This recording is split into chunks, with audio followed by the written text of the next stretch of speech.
আগামীকাল বাংলাদেশের জাতীয় নির্বাচন, আর এই উপলক্ষে আমার শপিং, কেনাকাটা আর সব রকম আনন্দের মুহূর্তগুলো আজকে আপনার সাথে শেয়ার করছি। আজকে চলে এসেছি ভোট উপলক্ষে বাবার বাড়িতে। বাবার বাড়িতে চলে এসেছি কারণ ভোট দিব। আমি এই এলাকার ভোটার, তাই নিজের বাসা রেখে চলে এসেছি বাবার বাড়িতে। আসার পরে এখানে এই যে সকালের নাস্তা হচ্ছে চা আর বিস্কিট। তো একটুখানি খেয়ে তারপরে একটু মজা করছিলাম। বাচ্চারা অনেক খুশি, ওরা এত বেশি মজা করছে যে বলার মতো না। একদম ঈদ ঈদ মনে হচ্ছে। আব্বার বাসার সামনে দিয়ে প্রচুর পরিমাণে ট্রেন যাচ্ছে, ট্রেন ভর্তি মানুষ। আসলে ঈদের সময় এত মানুষ আমি কখনো দেখিনি ঢাকা শহর ছাড়তে। ট্রেনের ছাদে, ট্রেনের ভিতরে মানুষ গিজ গিজ করতেছে। আর এই যে আমাদের প্রথম ভোটার, সে এবার প্রথম ভোট দিবে। তার তো আনন্দের সীমা নেই, কিন্তু সে ডিসিশন নিতে পারতেছে না কাকে ভোট দিবে।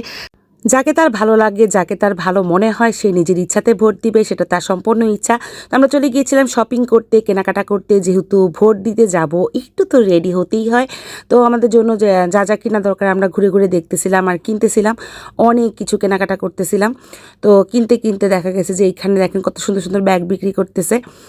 একটু একটু দেখতেছি আর একটু একটু করে কেনাকাটা করতেছি। ভোট বলে কথা, যা কিছু কিনতে হবে সুন্দর করে বেছে শুনে দেখে তারপর কিনতে হবে। কি বলেন? একদলে সে আবার বকাবকি শুরু করে দিবেন। ভোট উপলক্ষে আবার কিসের কেনাকাটা? ভাই, ঈদ যখন হয় আমরা কেনাকাটা করি। আবার অনেক সময় ঈদ ছাড়াও জন্মদিন, বিবাহবার্ষিকী, এই সমস্ত উপলক্ষে আমরা কেনাকাটা করি। তো ভোট তো হচ্ছে এমন একটা জিনিস, জাতীয় নির্বাচন। 5টা বছর আমরা কাকে নির্বাচন করব, কাকে নিয়ে আমরা 5টা বছর শান্তিতে থাকব, এটাই হচ্ছে বড় কথা। তো সেটার জন্য তো আমাদের টুকটাক কেনাকাটা বা আমাদের টুকটাক ডিসিশন নেওয়ার মতো একটা আনন্দ বা আয়োজন থাকতেই হবে, ঠিক না? বাসায় ভালো মন্দ রান্না করতে হবে, খেতে হবে। বাসায় আপনারা সবাই দেখা যাবে যে আগামীকালকে মোরগ পোলাও, বিরিয়ানি সব কিছু রান্না করে খাবেন, কারণ চারপাশে হচ্ছে ছুটি আর ছুটি। সব জায়গায় বন্ধ উপলক্ষে তো বাসায় সবাই থাকে। ভালো ভালো রান্না করে খাবেন, আমরাও খাবো ইনশাল্লাহ। তো এখানে কাপড় চোপড় পছন্দ করতেছিলাম, দেখতেছিলাম। এখন যে নির্বাচনে যে একটা আমেজ, একটা আনন্দ, এটা আসলে আমার কাছে মনে হয় যে কখনোই এরকম আনন্দ মনে হয়নি। নির্বাচন এসেছে, ভোট দিয়েছি, ভালোই লেগেছে, কিন্তু এইবার মনে হচ্ছে যে একটা আনন্দ অনুভূত হচ্ছে। জানি না আগামীকাল আমাদের জন্য কি অপেক্ষা করছে, বা কে নির্বাচিত হবে, বা কে সবার জন্য দোয়া করবেন সবসময় যেন ভালো কেউ নির্বাচিত হয় এবং ভালো কেউ আসে যেন আমাদের জন্য ভালো কিছু করতে পারে। তো এই যে ড্রেসটা কেনা হয়েছে, ড্রেসটা কেমন হয়েছে সবাই বলবেন। এত চমৎকার একটা ড্রেস, আমার কাছে তো খুবই ভালো লেগেছে। আর ঈদ আসলেও দেখা যায় এত বেশি আনন্দ হয় না, এত বেশি কেনাকাটা করা হয় না, এত বেশি মজা করা হয় না।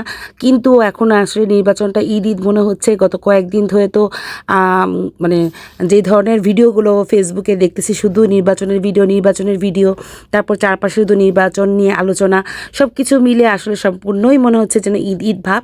তো এই যে ড্রেসটা কেমন হয়েছে আসলেই সবাই বলবেন। গোল্ডেন কালার ড্রেসের সাথে সব কিছু ম্যাচিং করে কেনাকাটা করা হয়েছে। পছন্দের মতো লিপ অয়েল, তারপর লিপ গ্লোস, চুড়ি, হাতের জন্য ব্রেসলাইট, তারপর সব কিছু ম্যাচিং কেনা হয়েছে। তারপর হচ্ছে যে হিজাব পিন, কানের দুল, সব কিছু সুন্দর করে ম্যাচিং করে কেনাকাটা করেছি। আর সুন্দর একটা ছোট্ট ব্যাগ, এটাও কেনা হয়েছে। এটার ভিতরে একদম সব কিছু রেখে দেওয়া যাবে, একদম প্রয়োজনীয় যত জিনিসপত্র আছে। আর এটা হচ্ছে ম্যাচিং করা জুতাটা কেমন হয়েছে বলেন? অনেক সুন্দর হয়েছে, ঠিক না? আমার কাছে তো খুবই ভালো লেগেছে। আর যারা আমাকে নিয়ে বকা করা দরকার, বকা দেওয়া দরকার, সবাই বকা দিতে থাকেন, কোনো সমস্যা নাই। আর এটা হচ্ছে ফেশিয়াল করব, ফেশিয়াল করে একদম রেডি হয়ে তারপরে হচ্ছে ভোট দিতে যাব। সবাই ভালো থাকবেন, সুন্দর করে কাকে ভোট দিতে যাবেন, একজন সুন্দর সুষ্ঠু ভালো মনের মানুষকে নির্বাচন করবেন। আল্লাহ হাফেজ।